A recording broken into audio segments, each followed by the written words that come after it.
It's the end of the day with Ray. Hello, my friends. Well, today we're going to jump on that Sharp Interactive board. We're going to go through Kyocera's FY, which ended March of 2023. You know, ladies and gentlemen, ever since I've been presenting Kyocera's numbers, I never get disappointed. They always produce operating profit. Congratulations again for a great year, Kyocera. I'll share the numbers in a second here. But ladies and gentlemen, as long as Kyocera maintains the discipline and focuses on that profitability, they'll do just fine. As long as Kyocera doesn't chase revenue at all costs, they'll do just fine. As long as Kyocera doesn't run around and brag about market share, losing money getting it, they'll do just fine.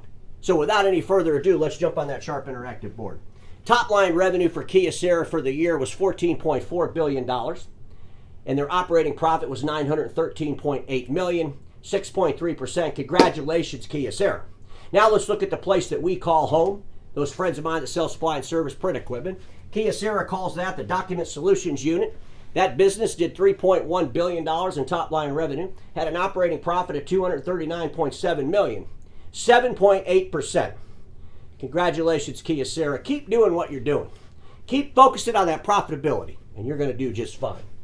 Ladies and gentlemen, I put this slide together. There's some interesting data on here I want to go through with you. The cash flow from operating activities for Kyocera for the year was $1.2 billion positive. That's a pretty good thing, right? We've seen some OEMs with it being negative. That's not a good thing. Cash and cash equivalents at the end of their year was $2.6 billion. $2.6 billion is a pretty good amount of cash and cash equivalents to have on hand, right?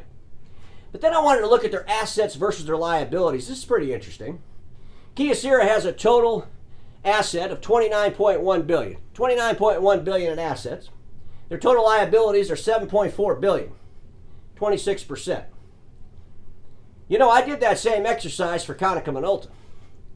And I'll share more about that in part 2 of Konica Minolta's episode. But Konica Minolta's assets are $10 billion. Their liabilities are $6.5 billion. 65%. Over there at Konica Minolta, there's alarm bells ringing. Over here at Kyocera, it's looking pretty good. Congratulations, Kyocera. I wanted to share some thoughts on forecasting. Because, you know, Kyocera, they set their goals. I mean, they set pretty strong goals. And even if they miss their goals a little bit, they still do pretty good. Unlike our friends over at Konica. And I wanted to compare Konica's forecasting to Kyocera's forecasting. Because I think the Konica forecasting, and I've talked about this before, it kind of describes why they're in the trouble they're in. And when you look at Kyocera's forecasting, you kind of understand why they're consistent at delivering operating profit. One of the reasons is they actually forecast they're going to get it. So let's talk about that a little bit. Let's look at the forecast for Kyocera for the FY, which will end in March of 2024. They're forecasting a top-line revenue for the total company of $15 billion, and they're forecasting an operating profit of $1 billion, which is 9.5%. It's a pretty hefty goal. And if they maintain their disciplines, they'll probably get there. But let's look at Konica Minolta's forecast for the whole year. Same year. Here's what their forecast is. Their total revenue is $8.1 billion. I'm not going to focus too much on the revenue. The revenue is the revenue. I want to focus on the operating profit and the percentage of operating profit. Konica Minolta, for the entire company, has a forecast, in other words, a goal, of $129 million in operating profit and $8.1 billion in top-line revenue. That's 1.6% operating profit. I put a bunch of question marks by that because what the hell? This is one of the issues I have with them. You have to figure out the disciplines you need. You have to make the changes you need so you can actually forecast something that's reasonable.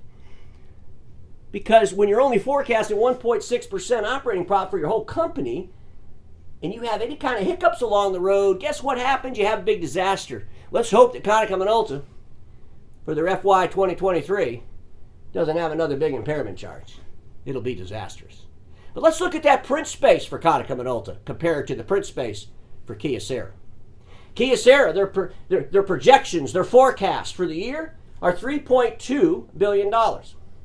The operating profit they're forecasting is $286 million. Ladies and gentlemen, that's 8.8%. Now let's look at our friends over there at Konica Minolta. The digital workplace unit, they're forecasting $121.5 million, and that's their operating profit of 2.9%. They're forecasting an operating profit in professional print of $78.6 million, which would be 4.3%. That's a total of $200.1 million. If you blend the two together, it's 3.3%. And they're forecasting a revenue for both of those groups of $6 billion. Think about it, ladies and gentlemen. Kyocera is forecasting $286 million on $3.2 billion worth of revenue. Our friends over there at Konica are going to generate $6 billion of revenue. That's what they're forecasting. They'll probably hit that number. And they're forecasting $200.1 million in operating profit, or 3.3% blended rate. Do you see why Konica Minolta needs to be challenged? Do you see why folks like Kyocera should be proud of? They should be able to do these comparisons, and our industry should be doing these comparisons, and the analysts out there should be doing these comparisons. It's just amazing to me that we want to brag about all the awards we win. We want to have IDC doing market research for us to show us our market share. At the same time, we're bleeding cash like crazy. Something to think about, folks. This is my last slide for Kyocera. And then I'm going to share with you Rizzo's results because that'll be really quick. This small company, I talked about that before. But ladies and gentlemen, there's not a lot you can say bad about Kyocera. I do want them to focus more on this inkjet technology, bring that inkjet technology into the business print. I really want them to do that. They talk a lot about business print fading away and all that, but I would tell them this.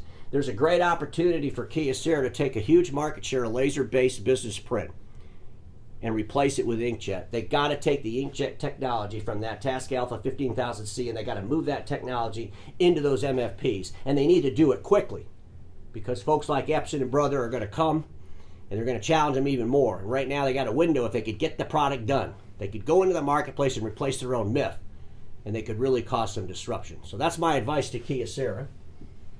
I want to jump in here real quick and share the numbers on Rizzo. Rizzo did $530.7 million for the whole year. They're a small player. We talked about that before. They produced $42 million in operating profit, 7.7%. They could sure as hell teach our friends over at Konica Minolta the importance of disciplines around opera profit, I guess. And a lot of you will say, well, Rizzo's just a small company. It doesn't matter whether you're small or big. You have to have discipline.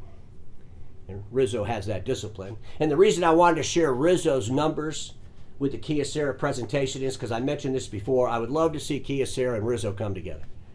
I'd love to see it happen. Kyocera, please take Rizzo to dinner, write them a check, and buy that company. But compare them to Konica. They did less than 10% of Konica's revenue in the Konica's print world. They did less than 10% of that revenue. And they did $42 million in operating profit compared to Konica Minolta, who did $185.5 million. So ladies and gentlemen, you could see that Konica Minolta shouldn't be bragging as loud as they brag. Because when it comes to profitability, when it comes to discipline, when it comes to managing a company, I think Rizzo does a hell of a better job, even though they're only a $530.7 million company. Look at Rizzo's liabilities, $145.8 million. Their total assets are $602.3 million, 24%. They're right there in the same boat as Kyocera. I really believe Kyocera and Rizzo would make a great partnership. And they could really come and disrupt the marketplace. Just some things to think about, my friends, because we all know this. Status quo is the killer of all that'll be invented. Don't get stuck in status quo, and I'll see you all tomorrow.